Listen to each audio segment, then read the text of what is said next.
All right, today we are jumping headfirst into a really fascinating and, let's be honest, pretty controversial book, Douglas Read's The Grand Design of the 20th Century. It was published way back in 1977, and it lays out this truly radical idea that the huge, world-changing events of the last century, well, they weren't accidents. They were part of a deliberate, hidden plan. So, to set the stage for this whole argument, Read kicks things off with this powerful quote from Lord Acton. And the idea here is simple but profound. If you can somehow look past all the chaos and the noise of history, what Acton calls the tumult, you might just spot a hidden structure, a design, that's been shaping everything from behind the scenes. So how in the world does the book build a case like that? Well, here's our roadmap. First up, we're going to look at its two big theories of how history even works. Then, we'll get into the one key question it uses to uncover this so-called design. We'll look at who the book claims are the architects, see how they supposedly pulled the strings on presidents, and then tie it all to some major historical events. And we'll wrap up with the book's really dramatic conclusion. Okay, so right out of the gate, the book forces us to make a crucial choice in how we see the world.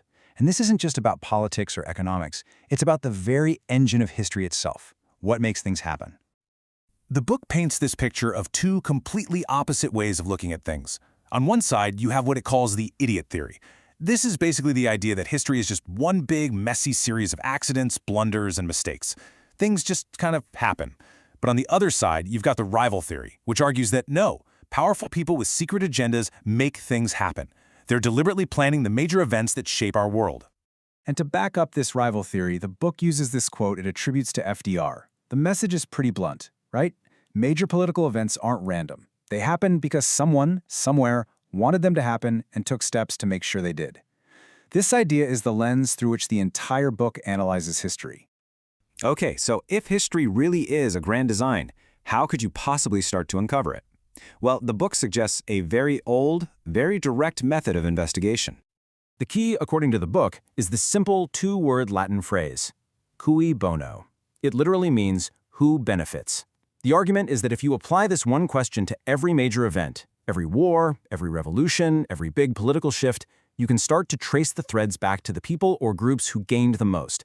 And by doing that, you'll supposedly reveal the masterminds behind the grand design. So, who exactly are these alleged masterminds?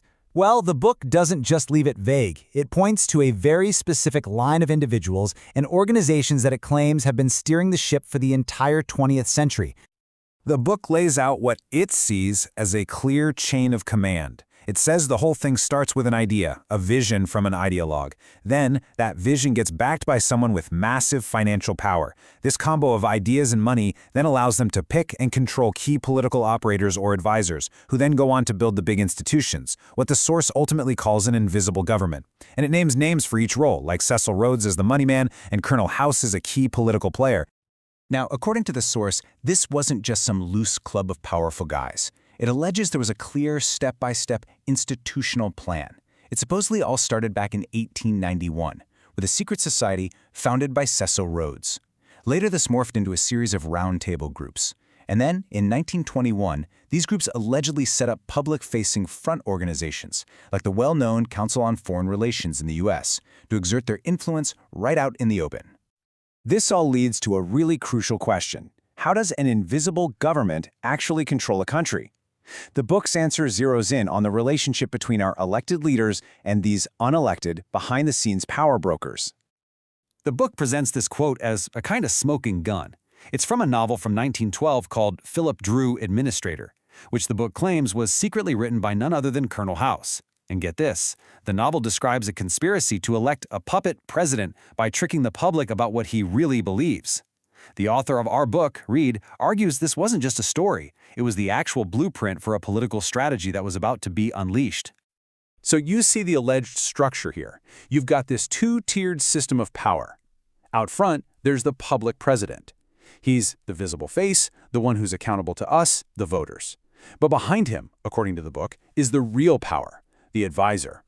He's supposedly the true source of policy, but he's accountable only to the sponsors of the conspiracy. And his job isn't to follow public opinion, but to control it. And the book doesn't just stop there. It applies this marionette theory to a whole line of American presidents. As you can see, it claims this pattern kicked off with Woodrow Wilson way back in 1912 and just kept on rolling for decades, through FDR, Truman, and right on into the 1970s. The core claim is that all of these presidents, whether they knew it or not, were pushing the very same hidden agenda set by this conspiracy. Okay, so we've seen the theory of who's in control and how they supposedly do it. Now let's see how the book uses this framework to completely reinterpret some of the biggest events of the 20th century. Now, this is one of the most explosive claims in the whole book. It argues that, far from being an enemy of communism, the United States, guided by its hidden rulers, was actually the first country to finance the Bolshevik Revolution in Russia. It points to President Wilson's authorization of credits in 1917 as the first real evidence of this secret partnership.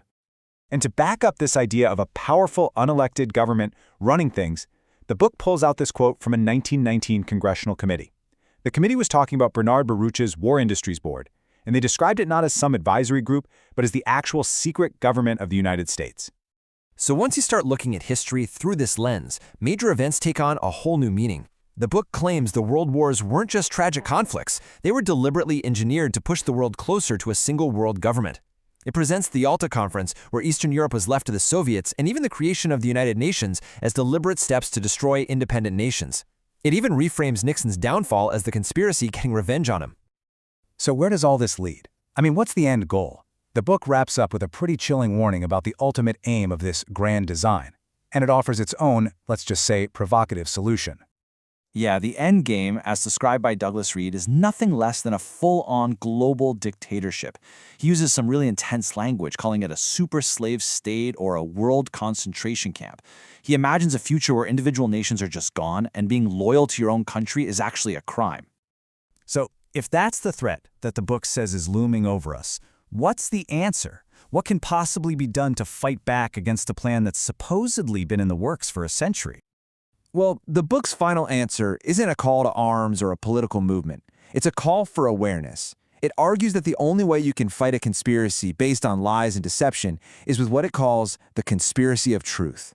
It's basically a call to expose what's happening, for people to wake up and understand the hidden forces that the book claims are shaping their entire world. It's a final, provocative thought from a text that absolutely reimagines the history we thought we knew.